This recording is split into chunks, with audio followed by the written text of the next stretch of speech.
Assalamualaikum warahmatullahi wabarakatuh. Bismillahilhamdulillah wabillah wabifadlillah wabisyafaati rasulillah wala hawla wala quwata illa billah. Al-Mukarram, para kiai di pondok-pondok pesantren sekota Banjar, para guru madrasah di semua jenjang sekota Banjar, para guru PAI Dinia TVQ sekota Banjar, dan seluruh warga kota Banjar yang saya cintai dan saya banggakan. Semoga Allah Subhanahu wa Ta'ala memberi istiqomah dalam ketaatan. Taat kepada Allah, taat kepada Rasulullah, dan taat kepada pemimpin. Karena hal ini sudah diperintahkan dengan tegas oleh Allah di dalam Al-Quranul Karim. Di dalam surah An-Nisa ayat 59 Allah berfirman, Ya ayyuhalladzina amanu athi'ullaha wa athi'ur rasula wa ulil amri minkum. Wahai orang-orang yang beriman, taatilah Allah, taatilah Rasulullah, dan taatilah pemimpin di antara kamu. Terkait wabah COVID-19 yang tengah melanda dunia, termasuk Indonesia yang kita cintai ini, telah banyak penjelasan, arahan, instruksi, dan sosialisasi dari pemerintah bagaimana menghadapi penyebaran dari wabah ini.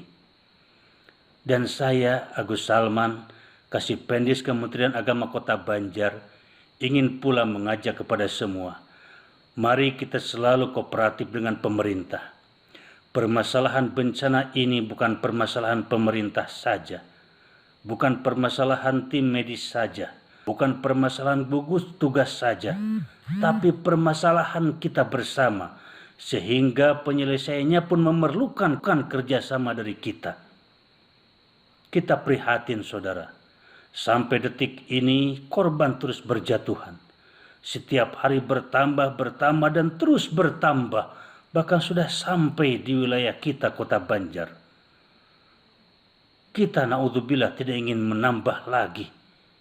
Tapi jika kita tidak disiplin, kita ceroboh, kita tidak taat, kita lalai, tidak ada jaminan kita akan selamat, tidak ada jaminan kita akan terus sehat, tidak ada jaminan kita akan terhindar.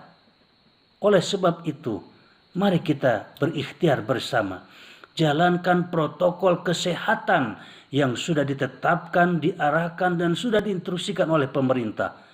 Di madrasah-madrasah, di pondok-pondok pesantren, dan di rumah-rumah kita.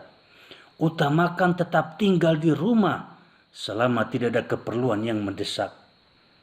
Sholat Jumat saja yang wajib bisa ditiadakan cukup dengan melaksanakan sholat zuhur demi kesehatan dan keselamatan. Kegiatan belajar mengajar saja sudah di rumah. Pekerjaan kantor saja sudah from home. Apalagi cuma nongkrong dan nangkring di pinggir jalan yang tidak bermakna. Apalagi hanya jalan-jalan, piknik dan belanja ke mall yang tidak mendesak keperluannya. Kendalikan diri, jaga diri kita untuk keselamatan bersama. Tetapi walaupun demikian, kita harus tetap tenang, tidak usah panik. Orang beriman akan selalu tenang dalam menghadapi masalah. Al-itminanu nisfud dawa. Ketenangan adalah sudah separuh dari obat. Apalagi kita umat Islam yang memiliki keyakinan akan kuasa Allah. Allah sendiri sudah menjelaskan berbagai solusi-solusi dari masalah yang dihadapi. Di antara di dalam Al-Quran, surah Al-Baqarah ayat 153 Allah berfirman, Ya ayyuhalladzina amanu ista'inu bis sabri was salah. Innallaha ma'as sabirin.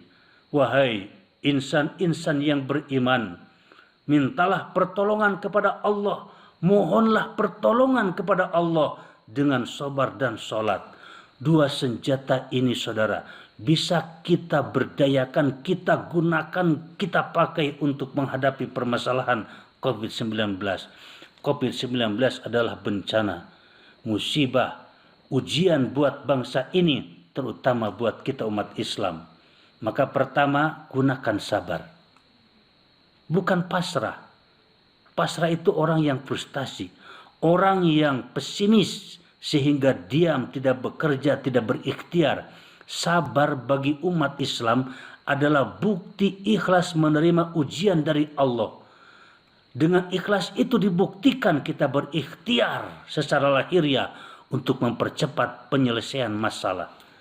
Makanya ikuti aturan-aturan dan petunjuk dari pemerintah, menggunakan masker, menggunakan hand sanitizer, melakukan penyemprotan disinfektan, mencuci tangan selalu pakai sabun, menjaga jarak dengan orang lain. Itu adalah ikhtiar-ikhtiar lahiriah agar kita bisa mempercepat penyelesaian. Orang sabar selalu berikhtiar. Yang kedua, wassalah, dengan sholat. Yuk kita percepat penyelesaiannya melalui hubungan vertikal kita jalankan kepada Allah Subhanahu wa Ta'ala. Laksanakan sholatnya, tingkatkan sholatnya. Apa yang harus ditingkatkan dari sholat? Pertama, semangatnya. Jangan sampai kita melalaikan waktu sholat. Prioritaskan Allah. Prioritaskan di awal waktu dalam melaksanakan sholat.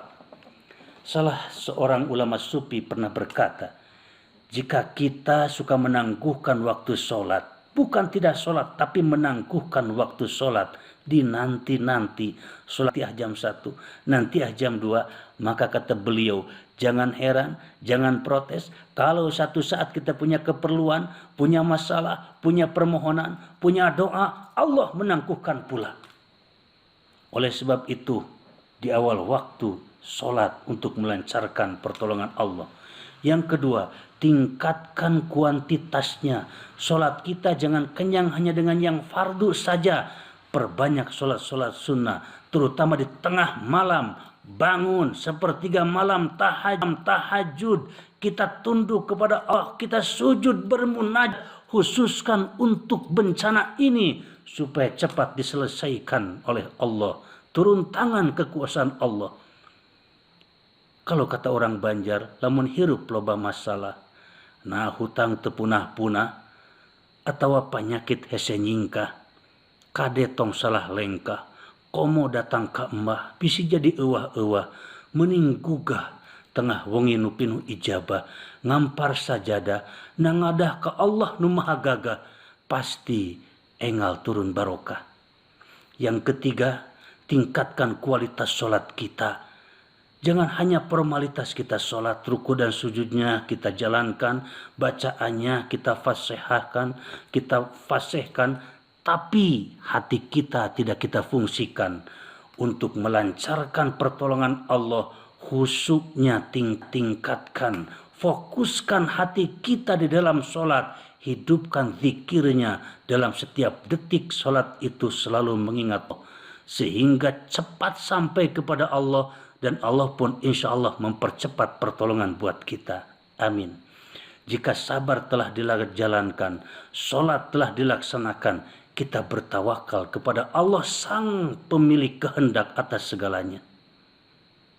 Dan kita sebagai insan beriman, sebagai insan yang lemah, harus pandai mengambil pelajaran, mengambil pendidikan, mengambil hikmah dari semua peristiwa yang terjadi.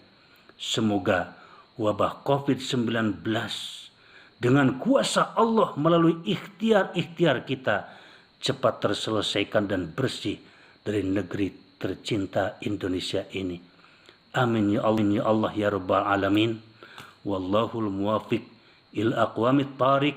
Wassalamualaikum warahmatullahi wabarakatuh.